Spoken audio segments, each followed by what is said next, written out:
Hey guys, welcome to the next KO Short. My name's Brody for those of you that don't know me.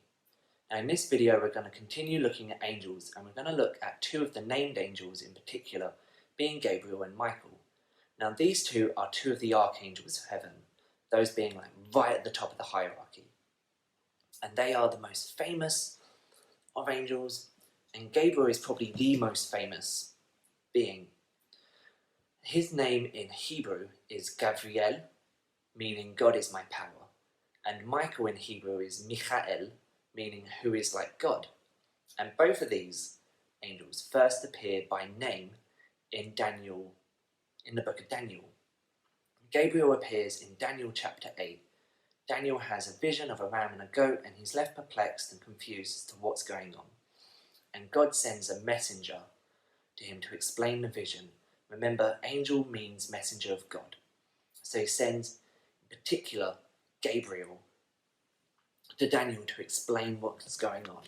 And he says, as I, Daniel, was trying to understand the meaning of this vision, someone who looked like a man stood in front of me, and I heard a human voice calling out from the Ulai River, Gabriel, tell this man the meaning of his vision.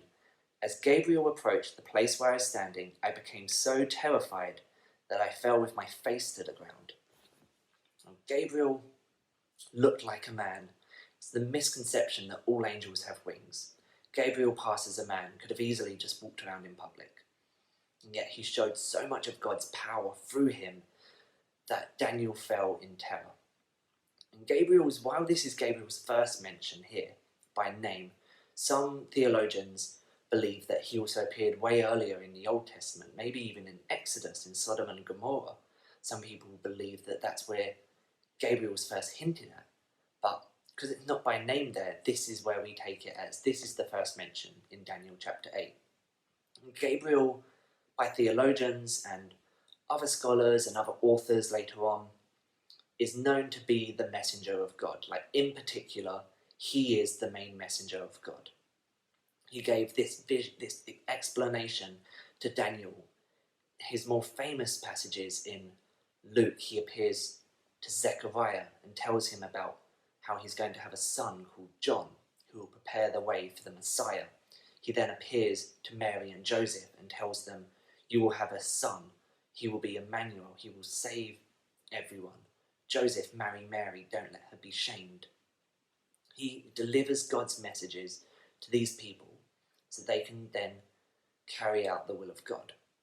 And Michael is known as the chief of angels.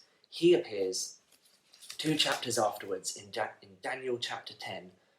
Daniel has a vision about the future, and he's having a vision about what's going on and about different hardships. And Michael's only really briefly mentioned. He doesn't have Michael said this and etc. It just says, then Michael, one of the archangels, came to me, and I left him there with the spirit prince of the kingdom of Persia. Meanwhile, I tell you what is written in the book of truth. No one helps me against these spirit princes except Michael, your spirit prince. And this is the first canonical mention of Michael, that archangel. And yet it's like, okay, so what does he do then? His name meaning who is like God. But his next big mention is in the book of Revelation. In Revelation 12, he is known as the chief of angels. That's when his title is now shown. He's known as the chief of angels, and he leads the war in heaven against the Satan, like the devil. He leads it against the Satan and the dragon, and it's really powerful to read in Revelation 12. So Michael is in charge of God's armies. He rushes into battle with a legion and a battalion of angels behind him to help fight these battles with God and for God. And these are just 2 of the first known named angels in the Bible. There are a couple of others which we may explore in later videos. But I just wanted to briefly touch on these 2, Gabriel and Michael, both of which are really important. Gabriel's importance is that he just delivers God's messages. He helps people through. Michael, he helps fight God's battles. And they're both high up underneath God, and they're both there to help us. I hope you have a good day, guys. Enjoy.